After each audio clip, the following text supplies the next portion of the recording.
Bismillahirrahmanirrahim. Assalamualaikum warahmatullahi wabarakatuh. Sebelumnya, nama saya Ahmad Ananda Ramadan dengan NIM 2014110193. Di sini saya akan menjelaskan inovasi tentang inovasi produk perbankan syariah di Indonesia. Terbagi menjadi 3 poin. Yang pertama, program pengembangan perbankan syariah. Yang kedua, upaya inovasi produk perbankan syariah. Dan ketiga, Fatwa DSN MUI terikat perbankan syariah. Kita masuk ke poin pertama, yaitu pertama, menerapkan visi baru perkembangan perbankan syariah pada fase 1 tahun 2008, membangun pemahaman perbankan syariah sebagai background banking. Dengan pencapaian target aset sebesar 50 triliun dan pertumbuhan industri sebesar 40%, fase 2 tahun 2009 menjadikan perbankan syariah Indonesia sebagai perbankan syariah paling atraktif di ASEAN. Dengan pencapaian target aset sebesar 87 triliun dan pertumbuhan industri sebesar 75%.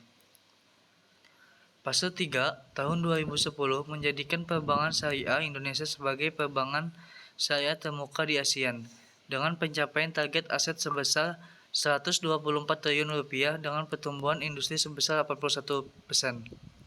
Kedua, program pencitraan baru perbankan syariah yang meliputi aspek positioning, differentiation, dan branding. Positioning baru bank syariah sebagai perbankan yang saling menguntungkan kedua belah pihak. Aspek diferensiasikan dengan keunggulan kompetitif dengan produk dan skema yang beragam. Transparan, kompeten dalam keuangan dan beretika teknologi informasi yang selalu update dan user friendly, serta adanya ahli investasi keuangan syariah yang memadai. Sedangkan pada aspek branding adalah bank syariah lebih dari sekedar bank atau background banking.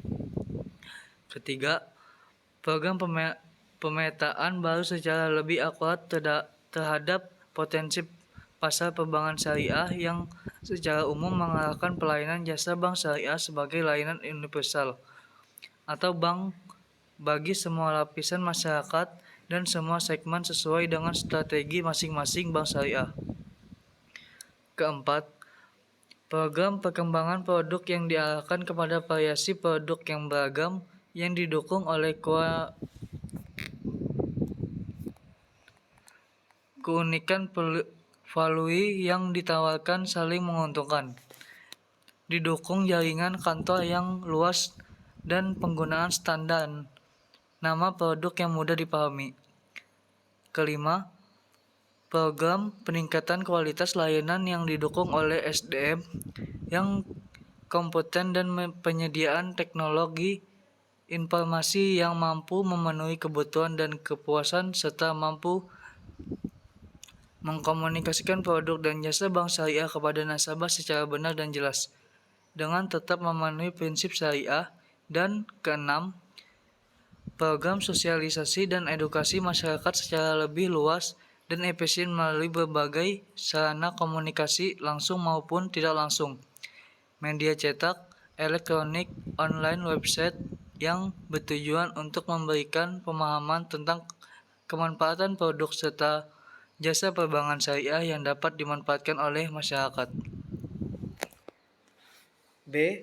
Upaya inovasi produk perbankan syariah. Salah satu hal penting adalah inovasi produk perbankan syariah. Dari waktu ke waktu, sering dengan perkembangan perbankan syariah, maka kebutuhan perkembangan produk jasa semakin bertambah.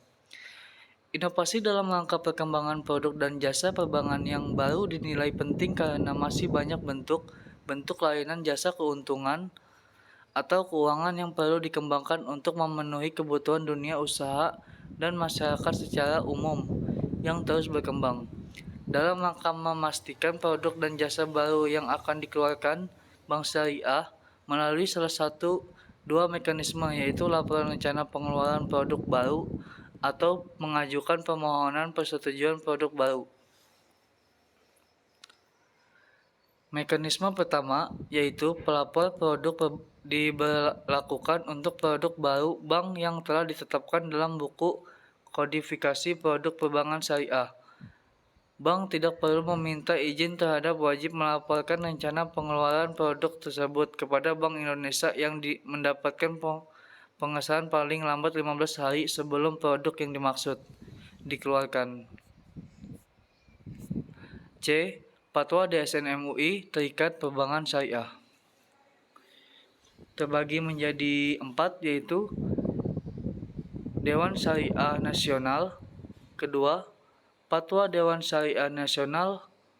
Ketiga, Fatwa Dewan Nasional.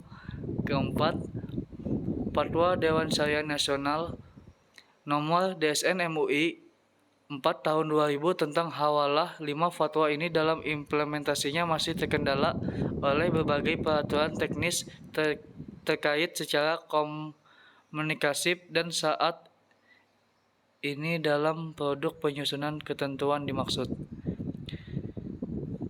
Nomor 05 DSN MUI Nomor 4 tahun 2000 tentang jual beli salam.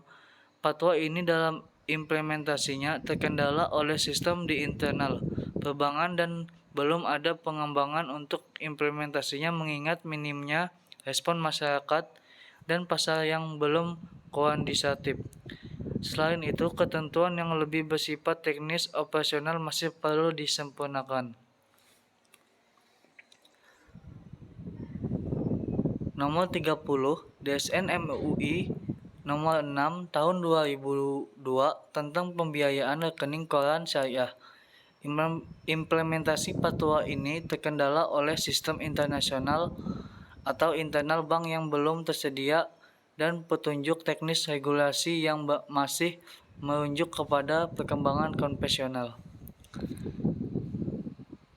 Sedangkan terakhir, nomor 73 DSN MUI Nomor 11 tahun 2008 tentang masyarakat mutan kisah.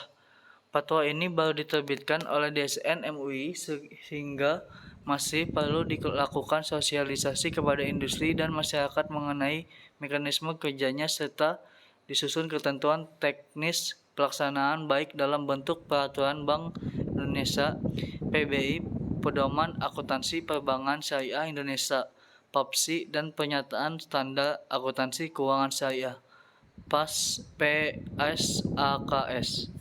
Segitu saja presentasi dari saya, kurang lebihnya saya mohon maaf.